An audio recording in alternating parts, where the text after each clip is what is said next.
Well, people, I may be going wrasse fishing, hope I'm going to catch.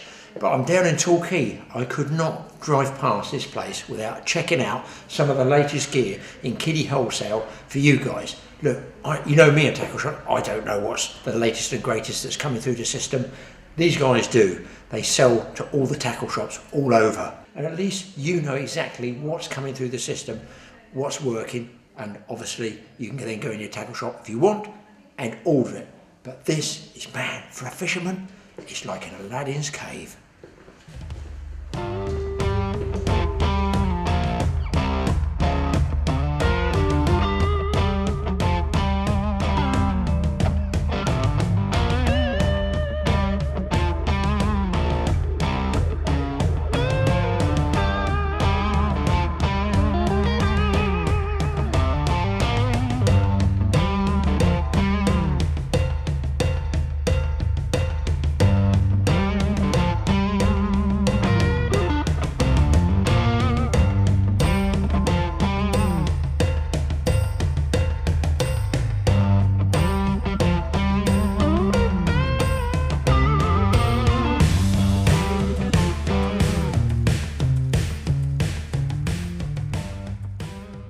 So don't forget, guys, this is not a tackle shop.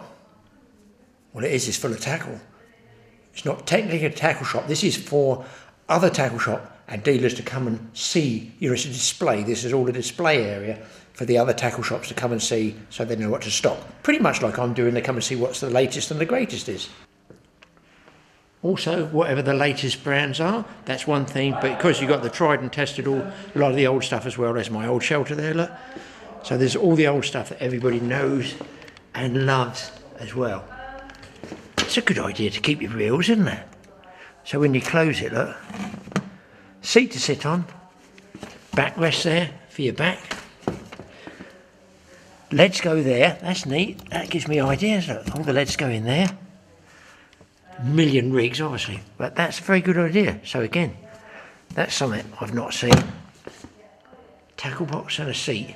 Right, I'm here in the seat of power alongside Paul. Paul's been here how many years with Kiddy? This is, well, 20 years. 20 years. At the end of the week. So you know he knows what is going out that door, because basically he's selling it and packing it, aren't you? So you know what people Yeah, we speak to the customers on the phone, we take the orders down, we pack it, we send it, I order it all as well. Yeah. So, yeah, I know what's new, what's good, what's selling well. Exactly that. Now run through some of these reels. These are the Nomura ones. Yep, the Achi's SW65 and 75 full saltwater treatment reels. We've run the 4.5 and the 5.5 for the last 2 or 3 years. That's these ones, yeah? Yeah, that's these ones. Nice big handle, you can get a good grip round it.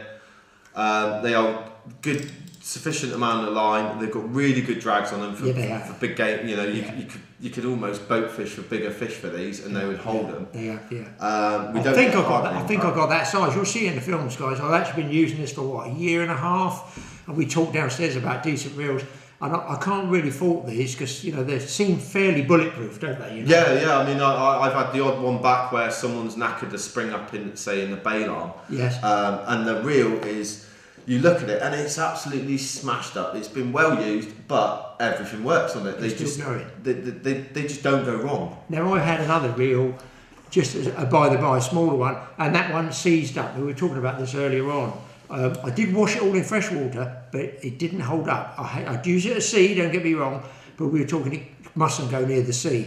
These are what, saltwater shielded bearings, is it? Or? Yep, they're all fully sealed saltwater shielded bearings. The body's all been saltwater treated, same as the internals. Good drag on them as well, aren't they? Good heavy drag on them, yep.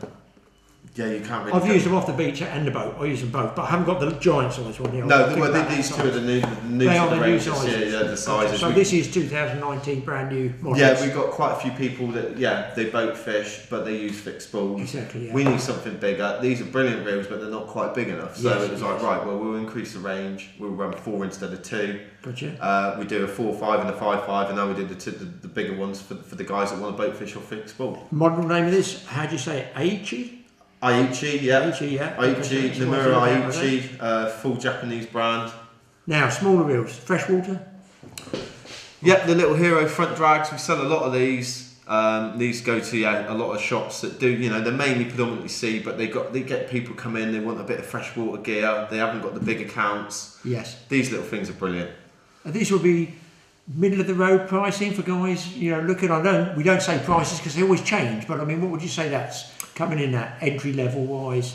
Yeah, I'd say it's entry level, maybe a little bit above that. You know, it's a good quality. If you've sort of been fishing a year or two and you haven't got a massive budget, but you want a half decent product. Yes. Because all of these Nimuras are all Japanese built. They're all Japanese parts. Sure. You know, they're well built quality, and the price isn't. Well, that's a light one, yeah. Oh yeah, ultra light. And it's because I can film it closer later, but it's all, what would you call the skirting of the spool here has been cut away for lightness, I imagine there. Yeah, you've got the vented spool as well. Vented spool, I think they call it. These little things are brilliant. Graphite frame, so it's ultra light. Yeah, as soon as I picked it up, I mean, I just walked in here, guys. I'm going wrasse fishing. I'm going to get some worms. I'm going down the local rocks. I just thought I've got to pop in and show some stuff to you, you know.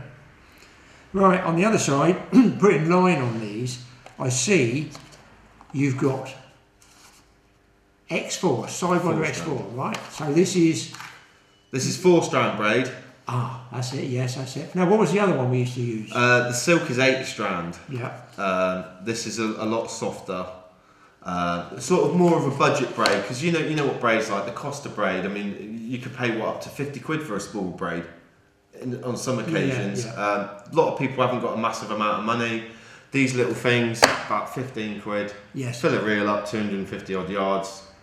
But you got the fact that you got 8 strands in the original braid. This one's got 4. It's the same diameter, same strength. Same diameter, same strength. But you're saying the fact that it's 4 makes it more rigid, does it?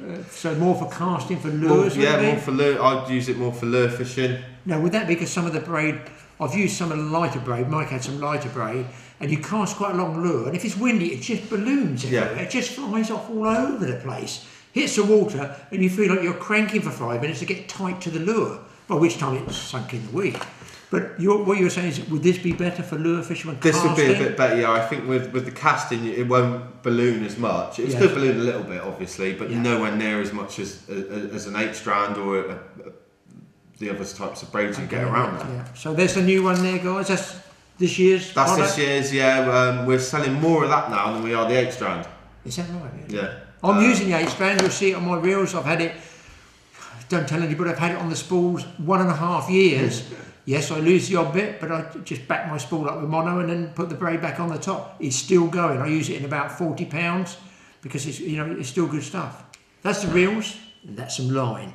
This year I went fishing with Mike, and I've done boat fishing with this method as well quite a few times, and that's cutting a set of mackerel feathers in half, and instead of using a lead weight, I use a lure.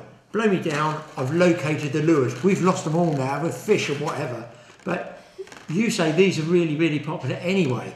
Yep, they're one of our most popular selling lures, other than like a Toby and a wedge. Yes, yeah. We sell tons of these. The fact that you get 4 or 5 different colours in a packet, is brilliant. You can bend them as well. Yeah, I didn't know this. You can Graeme didn't know that. I didn't know that. You can actually bend them, and it must give a wobbling action. Yeah, it flutters.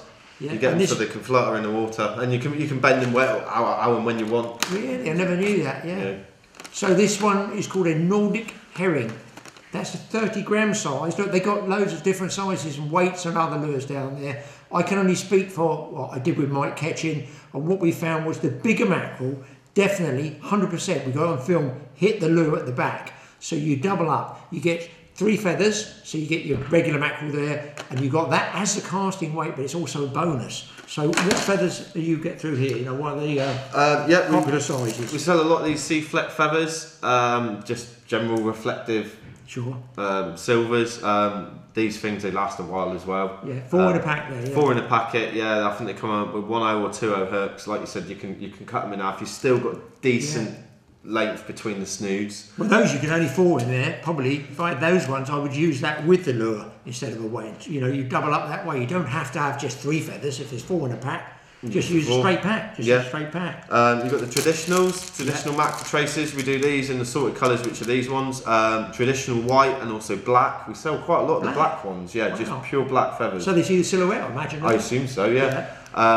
Again, cut 2.0 hook on them. We sell tons of them. What sort of mono would be on those? You know? I think they come with £60 main line and £40 snoods. Okay, so it's pretty strong. Yeah, pretty strong. Yeah, and can't beat the traditional and original shrimp bait rigs. Yeah, I know they're good. Yeah, these things will just catch anything, won't they? If there's fish in the sea, they go for them. They tend to, and the other thing is I've noticed if I've been fishing with other people and I've got the bigger feathers on, when it's tough out there, and trust me, this last year's been tough for mackerel. If you do scratch a few out for bait, it's generally the guy who's using shrimp rigs. Yeah, because these come with a 2 or a 1. I mean, these ones, what you get on them. So they come hooked up with a size 4. Yeah. Size 4 hook, £50 main line again, £40 snood. Don't expect to catch a monster fish on them because they're small hooks. But if you play that fish, you'd be surprised what these. These little hooks for what they are. You look at them, you think, they don't open up too easy. But no, they don't open up too easy. You easily get a good few pound fish on them, and it will hold. Now, possibility of place fishing depends if I catch. Because I'm going boat fishing hopefully tomorrow. These are new. Haven't seen these before. These vibro spoons, no, they are a new thing for us. There are similar things out on the market in the various sizes, 10, 16 and 25 gram. But we found with these, we found a lot of designs that were similar, but what we've done with them is we've cut vents into the top of the spoon. Oh yeah, see the lines in there. You can see the lines. So you imagine when it's going through the water, Graeme, and you've got the tide rushing, it's going through the vents in the spoon and it's creating the flutter mode. Yes, that's interesting. Which again on the bottom kicks the sand up, doesn't it? Just looking at that in a packet, if you go into your tackle shop and you've got these, it just looks like lines across there. But they are actually cut out. But they're cut out for a reason. They're for a reason. Yeah, I mean, a lot of these spoons, you don't see them with these cut out. But we were just trying to play around and modify things and see what would work.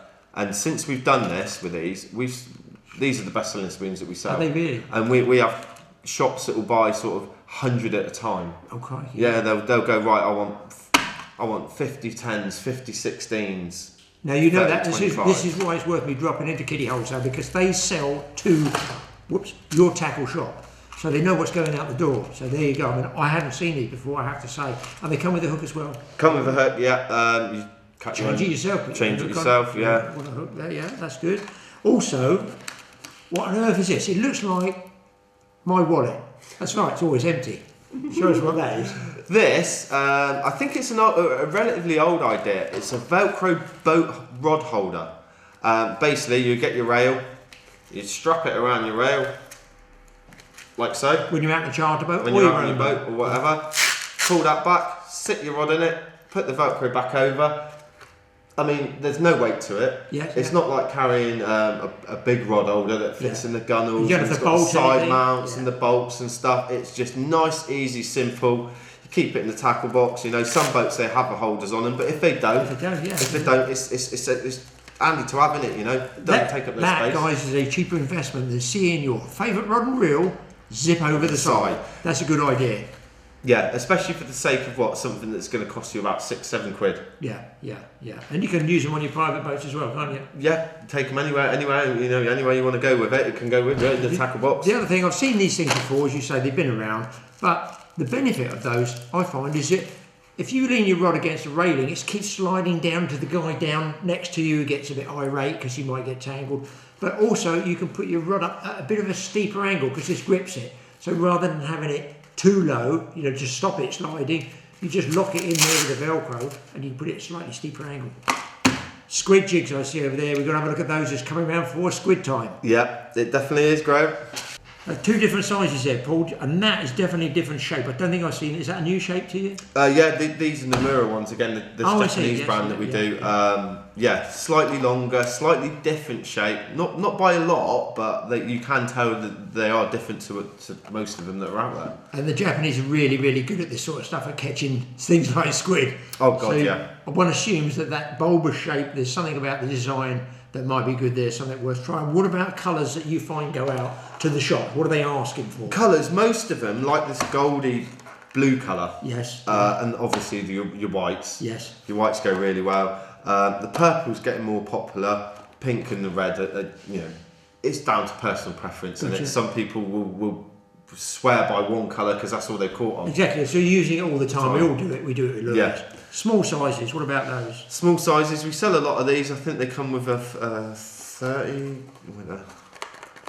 They're quite light, those ones. Yeah, I was trying to think of the grammage. 3.5 gram is the size on these things. Very lightweight. Yeah. Yeah, again, we sell quite a few of them. It's sort of traditional style squid jig. Sell a lot of the mackerel ones. Yeah. They fly out the door, and the fire tigers. Yeah, we've had people that have sort of rang up and they've gone, well, I can't find these anywhere. I can't get them anywhere. Where can I get them to? Well, there are brands. Go into your local shop. If they don't do them, they can always order them off us. Yeah, yeah. They're here, they are available. You just got to ask your tackle shop for anything. So these ones on the left, you call that a fire tiger. I had a larger one of those. I caught on that, I think it was last year, down at the pier. So it's in a film. So that's the one I use, and they cast like bullets. They go really well. I haven't used that smaller size, I've got to say. No, there wouldn't be much difference. It still casts the same, I think. Literally, he's just made it a little bit smaller. I think what we found is we had quite a few people that were saying they're a bit just slightly too long. Can you knock them down by 10, 20 mil? And we've sort of looked at it, and then we've had a few more people say it. So we try and keep developing our stock that we do. You know, if there's products that we do and we get enough interest in it, and they're like, can you tweak this slightly? It would be better, you know. Because they get them designed here at Kiddy's. They get stuff designed in other countries, made for the market, don't they? Yeah, that's correct. I think Dave was telling me they got the famous sidewinders. We'll show you in a minute. They're ridiculously good lure, but they put them in the hands of professional bass anglers as well, don't they? Like commercials to find out the guys that are catching bass commercially, doing it for a living. They do not want the naff colours. They want the right colours. They want the right size. They want the right action. And so it's research that goes into it. It's not just a lure. No. It's done by research. Yeah, that's completely true. I mean, yeah, we've got certain commercial lures, commercial guys who would test them. Yeah, we'll go, look, you know, what do you think of this? What do you think of that? The colour wise. And they'll give us our feedback, and they're brilliant. And then we take that in and we go, right, this is what we need to do to develop this. Now, you guys out there, I know all you see guys, you've obviously heard of sidewinder lures being good, cod, pollock, going to Norway. Put in the comments section, when you have the little comments, which is your favourite colour and the favourite size. See if we can fill the comments page up. On bass, we're moving on to bass now, people. Ah, yes. Fire away, because I know nothing of these lures. These are live minnows. New product in again this season. We've done them for 6 or 7 months. Looks a bit like pike and freshwater, I would guess. I don't know. I think. As well. See, it's funny because a lot of this Nomura brand stuff is obviously made for the Japanese market, but a lot of it can be used. Really? Over the UK? Yeah, you can use it over anywhere. You can cross it. Yeah, I mean, you could probably use that freshwater as well as for your bassing. It looks pike piking. Yeah, perfect pike cycling lures. Yeah, we sell a lot of these. I mean, the colours are brilliant as well. Yeah. You know, I mean, you've got the sand eel. You get a nice sheen to them. They got a nice sheen. Yeah, you've got almost a brown that goes into black back, and then you've got the lovely, nice silver underbelly. Bit like a sand eel, I suppose. Yeah, yeah. Now, you sell all colours? Put him on the spot, Paul. What do you think's the best one? The best one out of all of them. This is not your personal opinion. This is what you probably think comes through the grapevine as to what. Through the grapevine, I would probably say has to be the white. There you go. Look, pure white. Probably followed by a translucent one.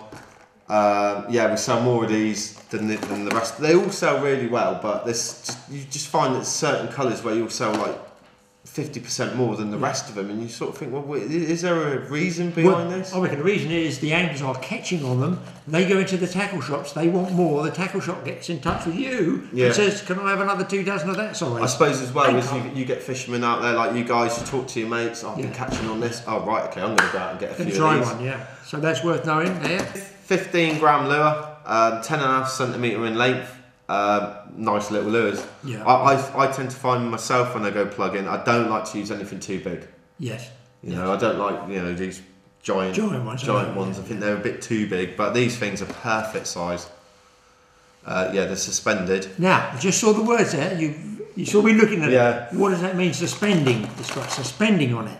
So that's like a neutral density or something like that. It sinks slowly. Yeah, I think it's slowly sinking, and I think it's for like mid-water. You know, you've got like floating and you've got sinking. I think these suspending ones, a couple of feet or a couple of metre under the water, and they just sort of sit at that mid-level. You can work them through that level. You can work them through that level. Right, I see. I'm in the rod range. I mean, there's so many rods here, it's ridiculous. You've seen them earlier on when I was panning around there. But one name strikes fear in the heart of all fish when it's in my hands. It is the famous kanji, but this is a different one, isn't it? Yes. So squidding, what do you say? Yeah, these are a new range from Nomura, kanji egging rods. They're actually rods built for squid, to fish for squid. Yeah. I've seen similar ones, and they're nice rods, they're nice action. Hard to believe you just get it for squid, and very, very light, isn't it? Yeah, there's no weight to them. They're absolutely... There's literally nothing to it. Your reel will probably weigh more than the rod, I think. And look, you don't have to use these for squid, guys. You know, you can use these light tackle, inshore fishing, light boat fishing. You've got nice standoff rings there, haven't you? You've got to read that, tell them what casting weight, because I haven't got my reading glasses. Yes, well, it's his maximum egging, 3.5. I think with the squid jigs... That would be your light size there. That would be that one, I would guess. So yeah, I think that would be the size 3.5. Okay, so obviously that pair would go with that lure. So the rod would be cast in that lure. Yeah, that's the way to look at that. And they got what, a screw winch fitting? Yeah, they've got a screw winch under the EVA section at the top, like so. And that'll pinch down on the reel seat. That'll pinch down on the reel seat. Yeah, the foot sits in the one side, and then you screw it back up, and it's nice and tight. Now these are different. These, apart from the colour. Look at the colour, guys. Yes, very strange colour, but this seems to be more of a thing over here now, isn't it? That you see, you know, you go down your local pier and you'll see someone with like a blue or an orange rod or a yellow, and you sort of think, well, that's a bit odd, but it seems to be the fashion. It can be a fashion thing, and why not? Now that screw winch fitting, we'll show them it. That comes on the bottom there, pushes up, so that's going to give you much more of a grip. Much more of a grip there. I think that's going to tighten, take a bigger reel. They'll be using these for what? Light boat fishing or something like that? Yes, I think they are actually designed for like spinning off a boat. Light boat work. I mean, they come with Fuji guides, nice thick Fuji guides. They've got a rod class of 20 to 60 grams, which is what leads me to believe that they're built for boat fit. More of a casting. Because most of the time you buy a boat rod and it says rod class on it, doesn't it? Yes, but they go by casting weight, don't they? But they go by the weight rather than by the lineage. Yes. So, I think they're for casting and spinning off the back of boats, but you could use them for anything generally again. Yeah, good light rod as well. And they go down in sizes, they look smaller and smaller. Yeah, we've got 3 sizes, I think a 10, a 9 and an 8 in them. Most of them come with sort of 10, 12 eyes on the rod. So, got nice action to them, plenty of eyes on them, good quality eyes, all Fuji built. And check them out, that is similar to the one I'm going to be wrasse fishing. I'm going to show you this one when I go down wrasse fishing. Let's hope I get some wrasse. But I've got these, I have got and will be using my old kanji from like 2 years ago. You'll see the film up, so you know I've been using it a few years, still going. And this, I have got a smaller one, I think it's this Izu, do you call it? Yeah, you got the Izu. And it is a nice rod, it is no question, it's a nice rod, and the little travel rod we used to have was really good. But what I like about them is they've got a nice tip, but they're not stupidly soft. They've got quite a lot of power in them, haven't they? Yeah. So you've got a light rod to use there, very, very light in weight. But boy, you'd be surprised at how much pressure you can put on a fish there. They've got good balance. They don't wear you out during the day. I'm going to be using it on the boat fishing tomorrow. Trust me, I will be using it. You will see them on the film. But you know me, we don't sell tackle. We just show you what's about. And this is all like brand new stuff. I've not seen any of this before, but you will see previous models that I'm using either on the boat or even shore fishing a day. It's the same make. It was the same make. Now let's close out with something which is important: sidewinder lures. So here we have the latest sidewinder lures. Now, tell these people how many sidewinder lures you would probably do in a year? Oh God, in a year it's got to be thousands, literally tens of thousands of packets. I mean, we have 2 to 3 containers a year turn up with these in them. Wow, that's these big 20-foot things or something. Big 20-foot container, and literally you open the doors and it's just boxes of sidewinders. I mean, the range is massive that we do in sidewinders. Just in like the sand eels, you know, we do a 4, 6, and 8. We do 10 colours in each. Really? Yeah, you think that's just the sand eels, and then you've got now we've got these slims. So these are new. These are new this year. These are new this year. Yeah, we've been developing these with some local boats and local fishermen as well. We always did one. I think we did one slim, the Skerry, which we did the Skerry originally. The colour, obviously, the sand eel pattern with the blue going down it. But we kept getting people asking us for a slimmer version. Oh, I see. Just slightly slimmer and the colours. So we thought, right, well, we'll take the original Sidewinder sand eel, and we'll see if we can slim it down a little bit and make it more of a sand eel, which is why you've got the fin running all the way down the back of it. Oh, I see. Yes. See, the fin runs all the way down the back, where on these they taper off. There. Yes. Okay. And you've got the fin underneath, where on the sand eels you haven't got the fin underneath either. And the fin on the back doesn't run all the way down to the tail. I've got you. Now, since we've done these this year, we do a pearl, as everything that's in pearl in Sidewinder seems to sell. Yeah, it's so popular. Yeah. We did the rhubarb, which everyone loves as well. Custard, we all know that one. New colour, glitter bomb. It's almost like a dark sand eel colour, but obviously with a load of glitter in it as well for the reflectiveness. And then we've got the original Skerry sand eel colour in these slims as well. Now these, everybody is ranting and raving about them for hitting the bass. I mean, the amount of these pearl ones we sell, we've probably done 4,000 or 5,000 packets. 1,000 packets in this. There's 3 in each packet. So the 15,000 eels have gone out in that colour. And that's probably in 15,000 they've sold of those to tackle shops. Probably in about 6 months, I suppose. So we've decided to do them in the 6-inch. I'm not surprised. We've done the 4-inch. We do only in the 4-inch in the slim Skerries. That's the size I use a lot, guys. Is that? Yes. It's a smaller size because I'm going for smaller. I'm not going wrecking, but reef fishing for pollock and bass inshore. That's the size I use with Mike, definitely. Yeah, we only do the 2 colours in them at the minute, but that will probably increase as with everything that's Sidewinder. We're constantly developing. There's certain colours that we do at the moment that we're gonna get rid of, and we're gonna bring in new colourings to increase catching the fish. Yeah, exactly. So the main thing, people, if you go in the tackle shop asking for these, if they've got them, if not, the tackle shop can probably order them. Yeah, we do with a lot of shops. From here, those have got the fin in. The latest one have a fin at the back and the fin at the bottom. That's how I'm understanding it. Because there are so many, you just go, oh, that's a Sidewinder. Well, hang on, this is the new Sidewinder. Yes. So look out, I know now. Skerry slim eel. Slim, and you identify it by the extra fin. That could be a little bit that's making the bass hit. Body's slightly more streamlined as well than the normal Sidewinder. All genuine Sidewinders come with the logo on the paddle toe. Oh, I see, yes, We've done that now. When we first developed our Sidewinder brand, they never come with that, and then we started to find out that other companies were bringing their own versions out. People were getting a little bit confused. Yes. You know, they're going to shop, ask for a Sidewinder, and they get another brand. Oh, it's the same. No, because these are quite a soft latex, would it be? Or rubber or whatever they use? They're quite soft action. So you do good action to them. We have had various commercial guys going, can you make them thicker? I've had 3 bass over £10 on mine, and now it's wrecked. We've had 3 bass over £10. I can afford to wreck one. Well, so but you think you pay £8 for a packet of 3, and you get free over £10 bass on 1 eel. And we said we can do that. We can make it tougher, but you take the action away. And of course, when you take the action away, no fish. No fish. Which is why the way they are. But yeah, you know, when you're paying like £8 a packet and you're catching three £10 plus bass on them, you know. I won't be today. Did you say wrasse or bass? 3 £10 wrasse. 3 £10 bass. But we have had pictures of people that have caught big wrasse on them, which has surprised me because I didn't think the wrasse would take a little. Well, I'm going to be going fishing now, guys, and I'm going to be using some ragworm. I've got some frozen hardback crab, and I've got some earthworms left over, and I'm going to give it a crack. I only want a small wrasse just to see what we can catch on those different baits. So, Paul, thank you very much. Appreciate it, mate. That's not a problem, Graeme. It's always nice to see you and talk about our new products when you come down to see us. I couldn't come past the door of one of the UK's biggest wholesalers to the tackle shop and not come in and say, guys, what is the latest and greatest coming through the system? So, a bit of an exclusive. I don't imagine anybody else is getting a lot of this information.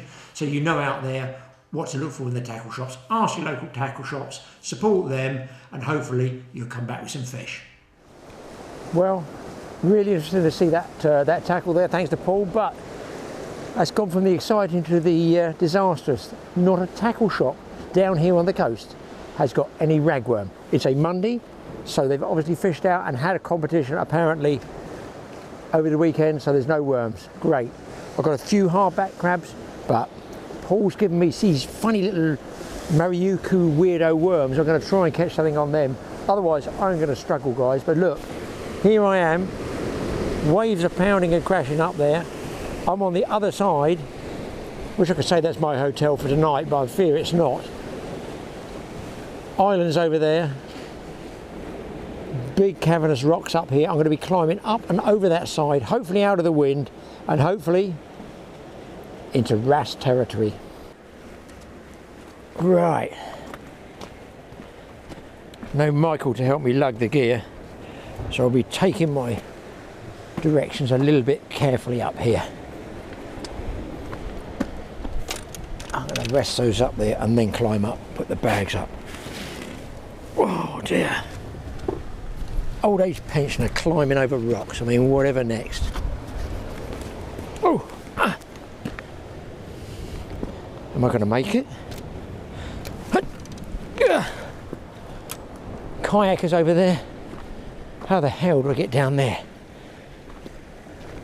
Right.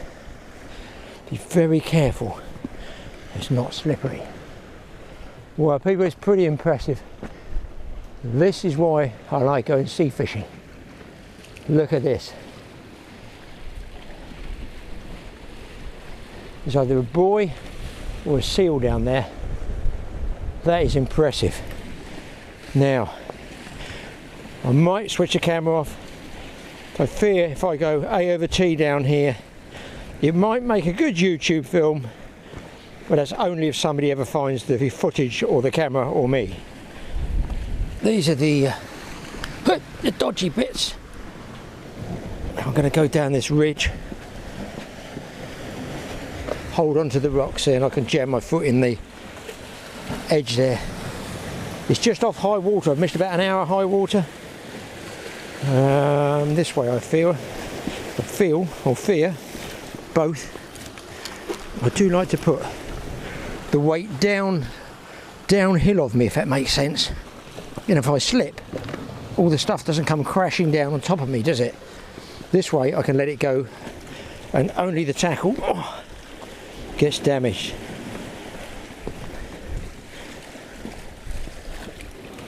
Big gully there. I've got to get out, and I've got to get out on that peninsula somehow.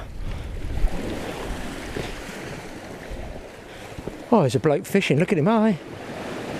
He's coming to fish the same spot. I could get there before him.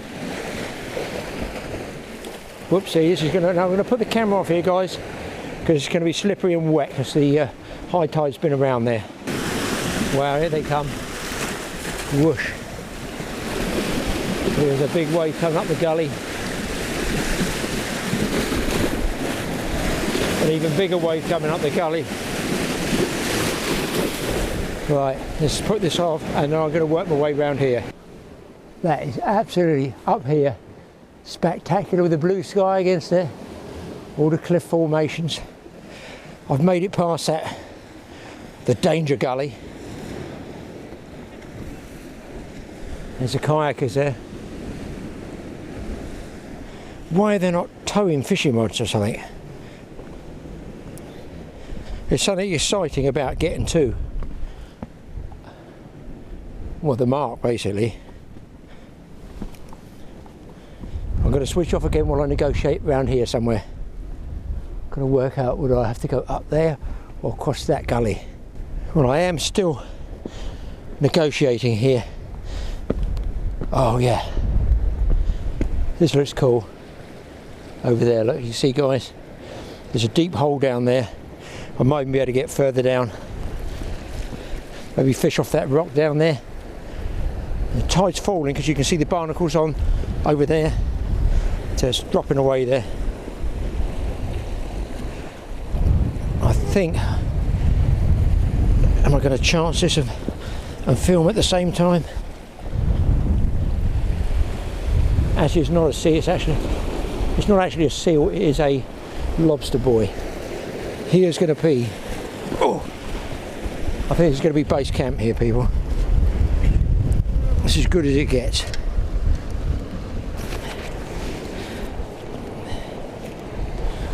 Well, I've rigged up. I'm going to try and show you one-handed. And listen, here indeed, he says it in the camera, is, I've had it, what, a couple of years?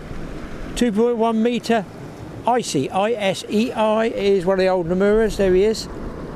So I've been using this 2 years, still going. I actually broke it, and what I've done is I spliced it together there, so it's actually a one-piece rod. I'm fishing with just a homemade drop shot weight there, on a single hook paternoster, and my hook there, which is a B, whatever it is, carp hook, wide gape.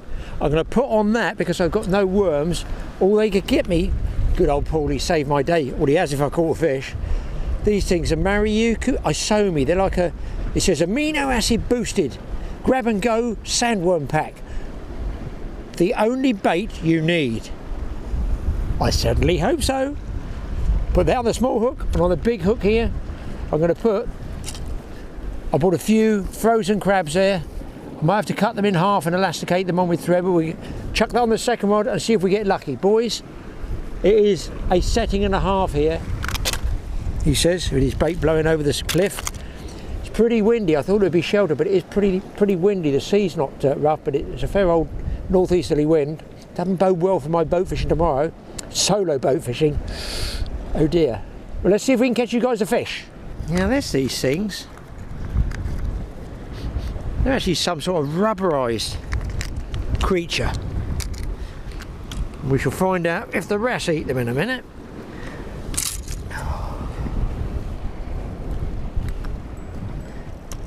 So they're like a sort of, I don't know, they must be rubber soaked in amino acid, I guess. But we'll find out if we're going to get any bites on them or not very shortly. The backup, I've also got some earthworms from a bream trip. So let's see if we're going to get a nibble on the first cast. Be careful, Graeme. Lovely clear water there. Bit of a surge coming in there, but hey ho, beggars can't be choosers. I'm down here now, so you get what you get.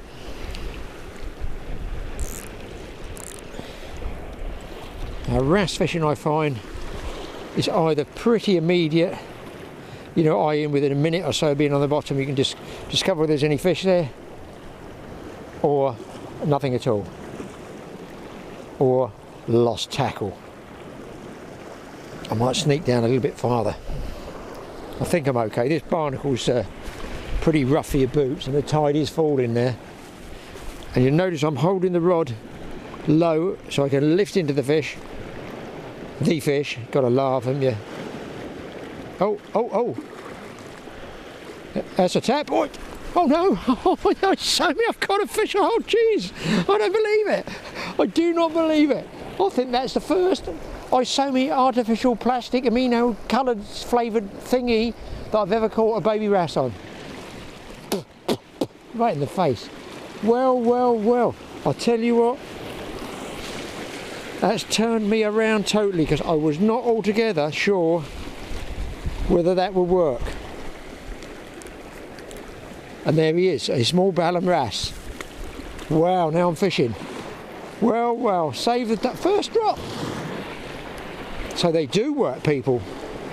I think I've used them before for like 5 minutes and never had anything on them. Now I'm fishing with enthusiasm, because I know something will eat them. So look, although they look like rubber, my goodness me, it wasn't in about a minute. So there must be something in that smell of you. And of course, look, it's good. Oh, there's another bite. It's got me out of trouble. I've actually got a fish off something when I've had no bait at all. So we're going to try crab, and we're going to try, he says, staring faithfully at the rod top, I don't want to get snagged. We're going to try crab, and we're going to try earthworms. Bit snaggy there. I find, don't pull up hard, you know, when you feel a snag. Otherwise you just rip it straight into the reef or the rock. Oh, it doesn't feel so deep there. And it's a falling tide, so the fishing probably will get harder as time goes on, as the tide drops. I'm looking around, I don't see, they obviously used to moor boats here or something, or unload them. See the stake there, metal stake in the, and there's a couple of holes further up that there were poles or something in years ago for tying ropes or something to, or maybe mooring something between here and the other side. Big rockfall there, that's a big rock, fairly recent I guess, historically. I'm trying to think of somewhere I might be able to, oh there's another metal, oh there's metal stakes. I think there's one here, one there, one there. So at some stage maybe some smuggling went on here, some unloading of illicit material or snags. Don't snag, please don't snag. That's my one fish of the day. Yeah, there's the bait, guys. I mean, it looks okay. When you're just messing around like this for wrasse, you can try different holes, you know. Sometimes you find a deeper area. It's a little bit swirly down there. See that swirl effect? I know I caught the fish in there, but I feel the edge of it might be better. It's coming around this headland here, this bit of outcrop of rocks, and pushing the water up and around it, a bit surgy. Okay, there's my crab. I might even try bits of claw. I'm going to try a whole one first, smallish hook. There's my expendable weight, an old bolt and a nut and a bolt. They can't complain, they're getting a full engineering kit. My other rod's hanging at the bottom. I've had loads of little wrasse bites. I'm hanging at the bottom, so while it might come out, I'm actually going to drop the crab down and see if we get a bite on this. I can always scale down the bait size with a crab. Generally I find you get a better fish on the crab. I'm just doing this just to give me an idea on those artificial worms compared with a frozen bait. Right, rig change due to the snags in the bottom. I now have a nut on there. That's right, a nut at one end and a nut at the other. And now I'm going to try, just for interest's sake, some ordinary earthworms, small earthworms, and see if we can get a bite on them. Life is one big experiment. My crab line, unfortunately for me, is stuck in the bottom, so I'm leaving it there rather than pulling it out for a break. And very often it will wash out or something could take it. And it's getting nibbles on it, so I know the fish are eating the what's left of the crab down there. But we'll give the earthworm a go and see if we can't get a wrasse on that. One thing's for sure, there's no wrasse down here that I've probably ever seen an earthworm before. And there we go, boys, that is on. Earthworm. I'm going to put it in so you know I'm not faking. There, if you can see closely, is the earthworm in his little mouth. First cast. And that's a small worm. My other worms have escaped and are in the car somewhere. I don't know how they've got out, but that's what's left of it, and that's my small wrasse. So that cast was up the wall because I figured a lot of people are going to fish and hammer this along here. They're not going to fish from up there, are they? And they're going to climb along there. So I'm figuring, are there fish up that side, up that way, right along the edge of the wall that people have never fished for before? And that's where I got that bite. Who knows? It's only one fish, but I am 2 wrasse up. One on the Sony, whatever they pronounce it, artificial worm, and one on the Dendrobina freshwater earthworm, which you use for general fishing, basically in fresh water. I'm touch ledger in here as well, feeding for the bites. Obviously, I'm going to get through some gear. But at the end of the day, all you're losing is a nut on the end and one hook. I don't bother with swivels or anything. And this crab one is just, look, it's getting hammered and tugged away at, but it hasn't pulled free yet. Oh, Smith, I missed that one. One thing I will say with the earthworms, they seem to have it off pretty, there's a bite, I'll hold dead still. Look, look, look, look, look, look, look. I think I'm on. I'm off. Holy cow. Earthworms for wrasse. Can you imagine what a lobworm would do? Oh my goodness. Trouble is, the bigger worms I had, oh no, these aren't dendrobinas, these are just called small.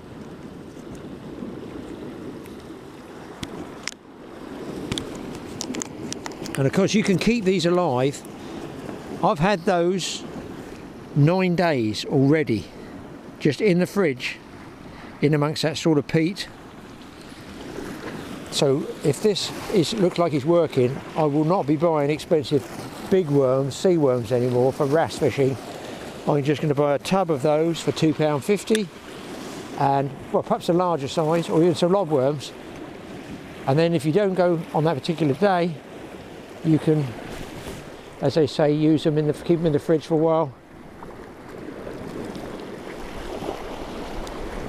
No bites. There's the bite. There's the bite. There's the bite. It's the bite. I'm onto camera. I'm onto camera now. Oh my God! What an angler! There's anglers and there's danglers. Earthworm caught wrasse. I love it. Look, they're not big fish. Of course they're not big fish, but they're fun fish, aren't they? Wrasse are a fun fish to catch anyway. And when you catch them on a weird bait like this, tell you what, they're actually very productive. Just so you know, I'm going to show you now, I know it works. There's the peat that you keep them in. I mean, there's hardly any here because I was using them for bream.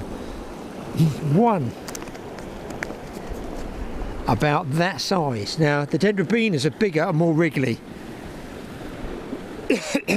I know for a fact if they're hitting these worms, there's no question they're going to be hitting a bigger dendrobina, or even a section of lobworm. Get that bait out, Graeme. Faster, faster, faster. Along the side of the wall. I don't like going too far out because generally wrasse will work along a wall, and I think the bigger ones do patrol up and down the edges. Well, you actually got the bite on that one, people. Oh dear, look at the blue sky. That's not there anymore. Hopefully I'm not going to get rained on. I'm just going to leave this one down while I sort my other one out. You see, I'll cast a little bit farther out there and I haven't had the bites. So we'll just leave this just there. Oh, there you go. Look, that was coming out then. Yeah, I've got the whole rig out. Just through knots, and look what the crabs, the wrasse have done. Shelled it completely. So I know they're going to take crab as well.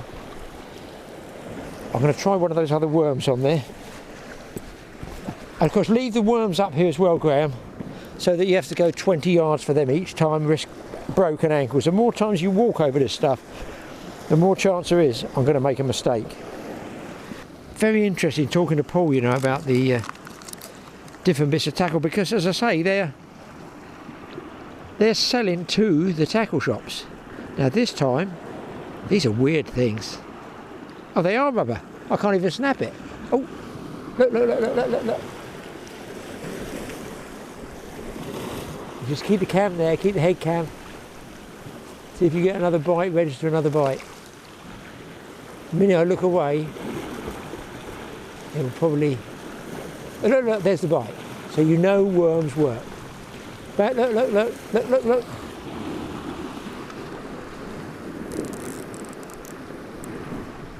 Not really, that might be a different species, I reckon.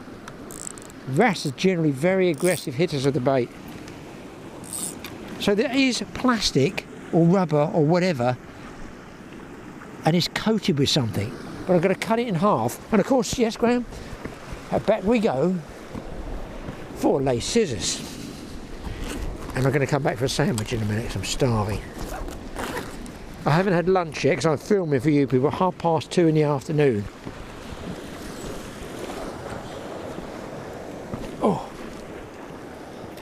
Oh, that was me knocking the rod, I think.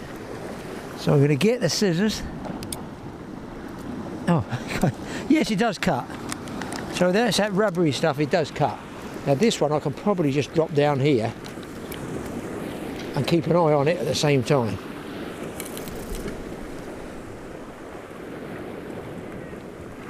There you can see that, hopefully.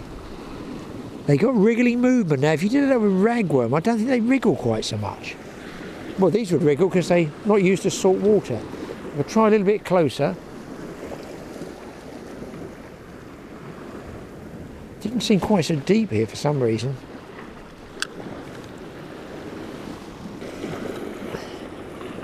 and another one bites the dust, and as I was leaving it down there I saw one actually following it up.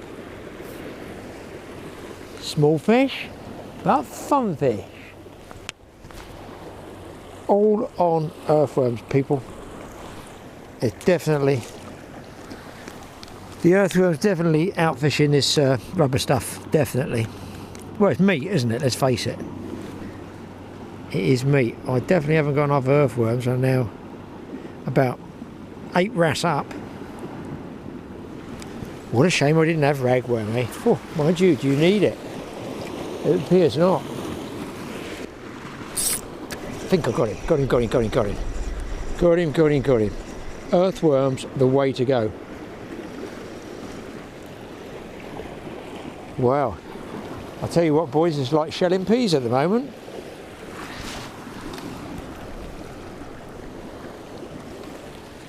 There he is. Pretty little one.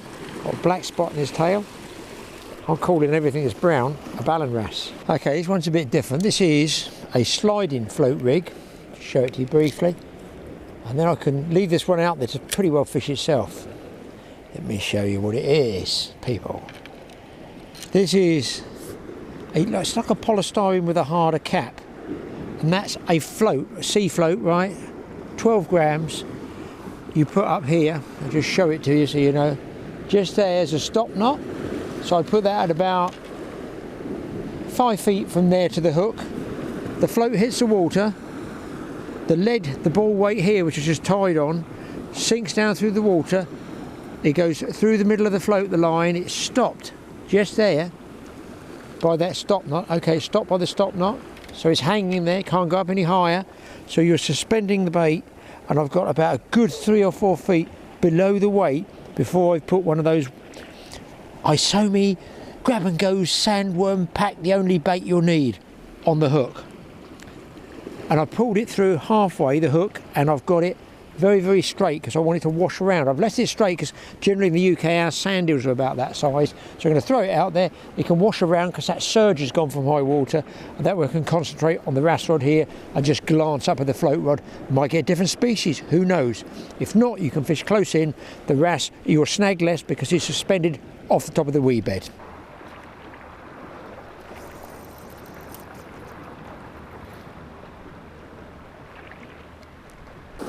So basically I'm about 5 feet deep there from the top of the float to the bait, and it's just out there. You might not, I don't know whether you can see it out there or not. You probably won't with this lens.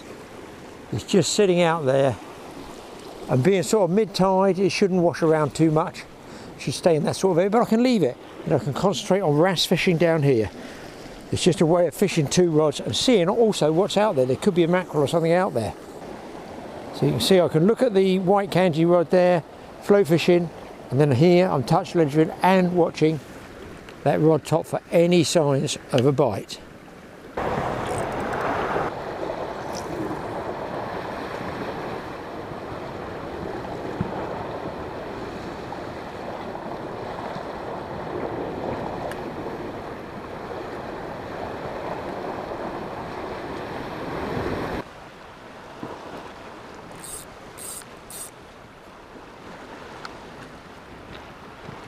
Well, still going with the old wrasse. This one's back on the rubber. I assume he were.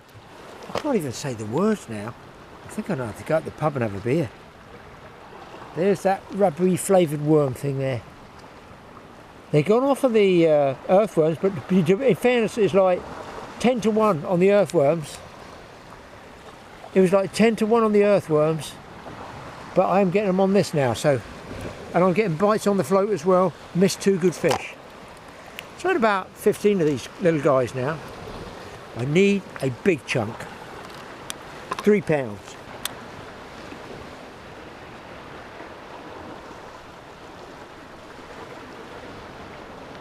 Of course, the other thing is, once the bites slow up and the tide's dropping, it's going down now, it opens up a whole new world. And you can very easily get sidetracked by looking for all the different things in the rock pools. It's quite entertaining. You can see slipper limpets down there, and because you can see all the barnacles here. There's another stake, steel stake that's been driven into the rocks here. There's a nice rock pool there. Got like little anemone things in there as well. So it's quite entertainment. Sometimes you'll see small fish in there. Just looking around you will see small stuff. And this, with the barnacles, is very good to grip on, but not so great to fall on with your hands. This is a nice rock crevice down here to walk down, because the tide's low, it'll be turning about 5.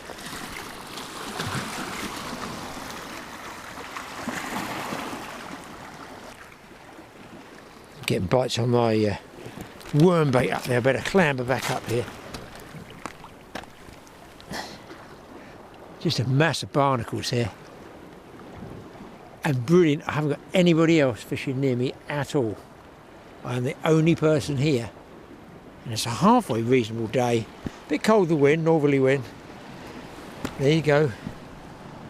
Rods and reels I'm using. Tempted to go spinning, but there's so few mackerel around. I might have a go in the last hour of dusk.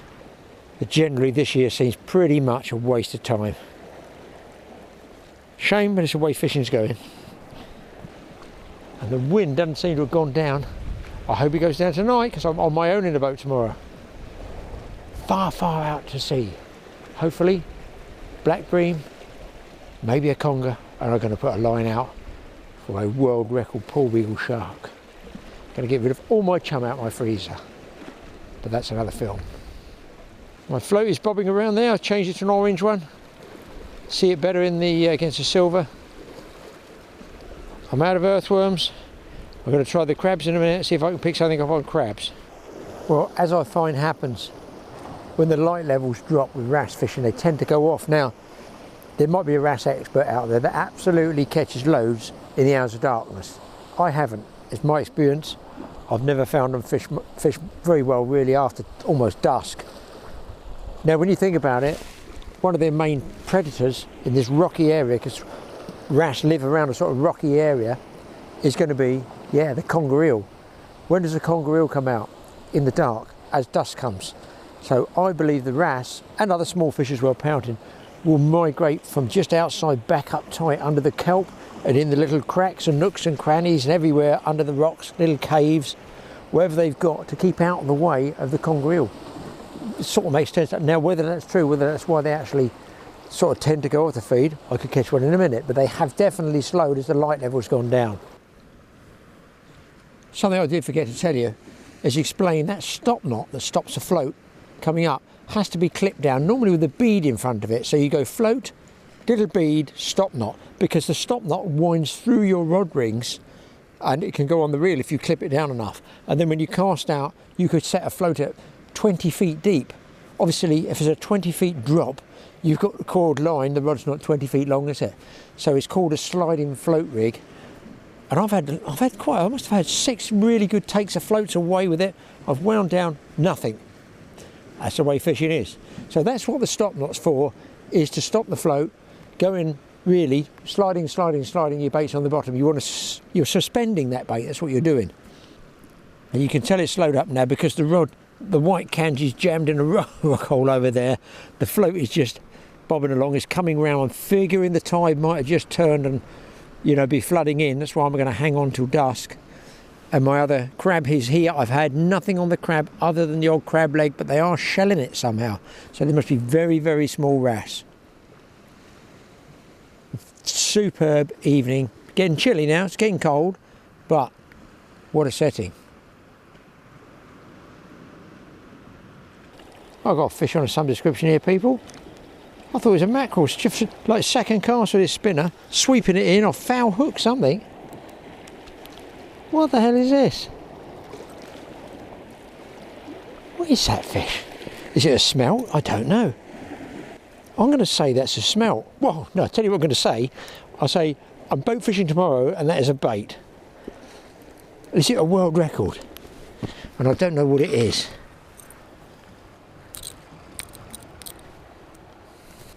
I'm calling that a smelt, guys. I think there's the first foul hooked or otherwise smelt I've got. And just look, I was talking about the wrasse. Look at the size of this guy's eye. He obviously comes out at night. And that's getting near dusk now, you can see that. Another cast. Anyway, 2 species for the day and bait for tomorrow. I've got to put him in with the crab so he can have a chat about what they're going to meet tomorrow. Well, there might even be a shoal of those guys down there. And that's a lure. That was one that has been recommended to me. 4-sided one, small size. And all I was doing was, I was just firing it out there and sort of sweeping it in. It casts like an absolute missile. I cast it in Devon, it lands in Cornwall. I can see me losing it because it's very tempting and it's a very, very fast sinker.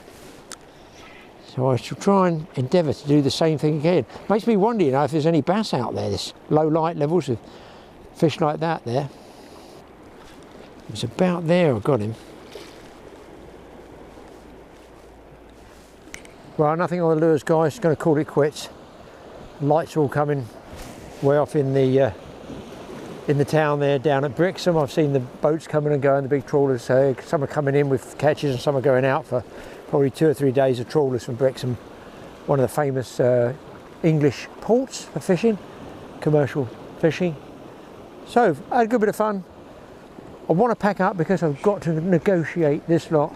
It probably doesn't look it from the lens, but it is getting dark. And I do not need to fall over because I'm on my own. I've had one last cast of the float. That's it. Hope you've enjoyed it. I certainly have. I think if I can find a pub meal and a pint of beer, I'll be very happy. See you guys next time.